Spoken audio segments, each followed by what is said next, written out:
Hello and welcome to Red Carpet Business Solutions local community blog post, Best of Pulaski County. Today we have an extraordinary nonprofit organization we have the opportunity to interview today called First Responder Stress Support Team, or FIRST. Everyone in the community knows the toll that an emergency situation has on an individual, and emergency responders are no exception to that rule. Today we're going to interview with this nonprofit organization and learn more about what they do for the community of first responders. Let's go ahead and talk to them now. Actually, thank you guys for all coming up today. I appreciate you guys coming out. Yes. Now, from my understanding, I just recently kind of found you guys on social media through groups and pages on Facebook. How long have you guys actually been in operation? We just crossed our year mark August 4th. Awesome. And so that has got you guys right over here. Mm-hmm. So what kind of got you guys starting this? You want me to start? Yeah, go ahead.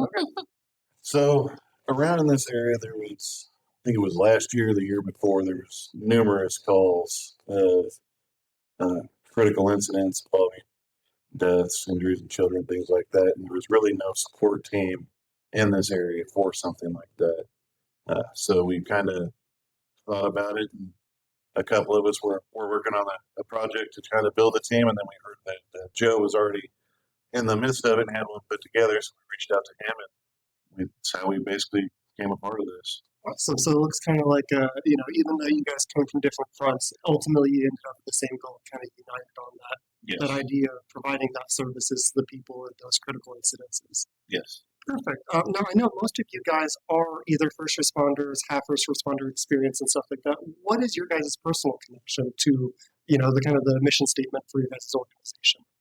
Well, to be a part of FIRST, you have to be a first responder or retired first responder. And the way we work is we're for first responders. That's who we want to provide our services for, to help them get through those critical incidents like Brian was talking about.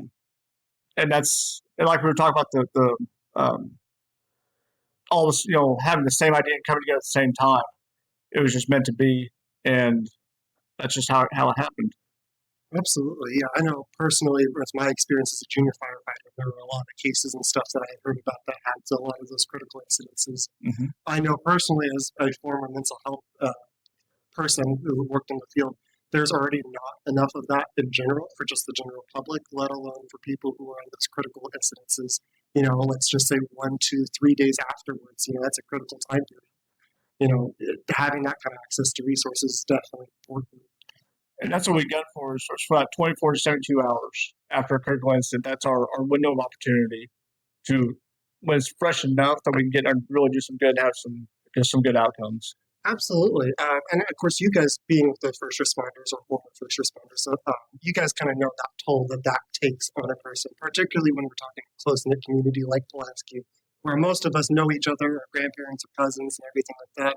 Some of these cases where you end up showing up and it's your own family and stuff, that definitely can have an impact on you. So what is your guys' biggest struggle so far trying to get those resources to the community? Let's take it. I mean, right now it's just getting our name out there and the services that we can provide as a peer support group. I know I said critical incident support, but it goes by definition of what's a critical incident to me.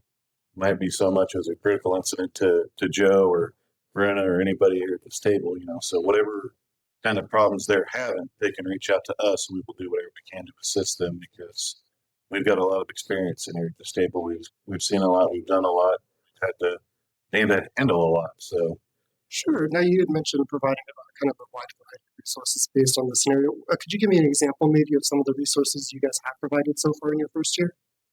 We do what's called a critical incident debriefing, where we'll have the affected people come in and we'll send a group with a clinician and basically go over the call, not what went right or wrong, but how they react to it and how they're feeling about it, and let them know that what they're feeling, like the sleepless nights or the anxiety, is within bounds. That's going to happen. That's part of being human. Yeah. And just let them know they're not alone in any way, shape, or form. No, absolutely. That's wonderful there. Now, I know a lot of people are either first responders such as yourselves, have experience, or have a family member that are given how close of a community we are. what could the community members do short of actually joining for those who aren't first responders that could support you guys in your mission? Letting people know that we exist and letting people, if they do have relatives or friends that are first responders, letting them know that the service is out there for them. Word of mouth is going to do just as much as anything as far as letting people know that the service exists. Absolutely. You can't get the service out if no one knows it's there, so I can understand that completely. Now, as far as resources and stuff go, kind of with our closing statement here, is there anything the community should know about events, resources, or anything like that that they could use or are relevant to them that you guys would like to share with them at this moment? As we're still young, we're still trying to walk our way through it. We do go to fairs, stuff like that, and present ourselves. And since we're not for the general public, it's hard to get that word out there because we are for first responders. But like Danny had said, if your family members are first responders, send them our way. Let them know we're here. Because there's a stigma in the first responder world that if you get help, there's something you're not fit for it, and that's a stigma we want to break. We don't that shouldn't exist. Should have never existed, but it did and does. And if they can help us break that stigma, that is huge. Now, as far as contacting you guys go, what would be a good way for someone to contact you if they did have someone they thought needed that kind of support?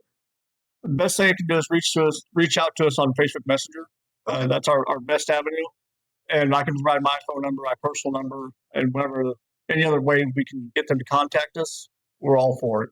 Perfect. That's absolutely great. I know Facebook is definitely a big tool for communication, so I'll direct people that way as we can.